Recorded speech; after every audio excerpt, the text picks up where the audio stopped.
आखिरकार लंबी जद्दोजहद के बाद कांग्रेस ने ग्वालियर की प्रतिष्ठित लोकसभा सीट के लिए अपने प्रत्याशी के रूप में प्रवीण पाठक को एक बार फिर मौका दिया है। इससे पहले प्रवीण पाठक ग्वालियर दक्षिण विधानसभा चुनाव हार चुके हैं। वहीं मुरैना से भाजपा के पूर्व विधायक रहे नीटू सिकरवार और सतपाल सिंह को इस बार कांग्रेस ने अपना प्रत्याशी बनाया है। मुरैना में जहां नीटू सिकरवार का मुकाबला भाजपा के शिवमंगल सिंह तोमर से है, वहीं ग्वालियर में प्रवीण पाठक का मुकाबला विधानसभा चुनाव हार चुके भारत सिंह कुशवाहा से है। दोनों ही सीटें कांग्रेस और बीजेपी के लिए प्रतिष्ठा का प्रश्न बन चुकी हैं।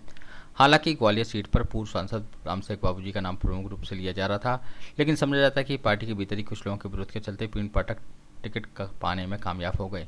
वहीं नीटू सिकरवार को अपने पिता गजराज सिंह सिकरवार की राजनीतिक विरासत पर कब्जा बनाए रखने की कोशिश करना होगी। कांग्रेस के दोनों प्रत्याशी ने जीत के दावे भी किए हैं।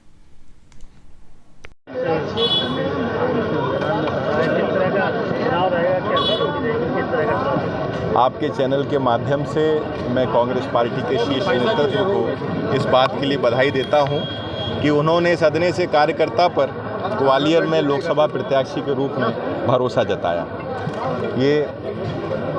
इसके लिए हमारे ग्वालियर कांग्रेस के सभी कार्यकर्ता और ग्वालियर के परिजनों का भी मैं धन्यवाद देता हूं, जिनके स्नेह और आशीर्वाद के कारण मुझे यह अवसर मिला। भाजपा कह रही है कांग्रेस को मुक्त कर देंगे, किस तरह आप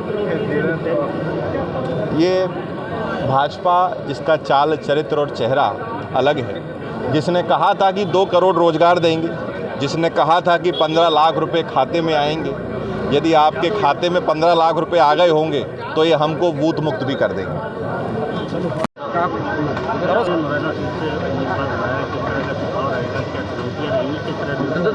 मैंने पहले ही कहा कोई चुनौती नहीं है। ये चुनाव जनता लड़ने वाली है। कांग्रेस का एक एक कार्यकर्ता चुनाव लड़ने वाला है। और लोगों ने कहा कि मेरा चुनाव धुरंधरों से होगा, तो धुरंधर कोई लोकतंत्र में है नहीं। लोकतंत्र में केवल और केवल एक धुरंधर है, जो जनता जनार्दन है। जनता जनार्दन जब तय कर लेती है तो देश के बड़े बड़े धुरंधरों को चुनाव हराने का काम जनता जनार्दन ने किया। बीजेपी 400 पार का नारा दे रही है। मुझे लगता है कि आपने ठीक ढंग से नहीं सुना होगा।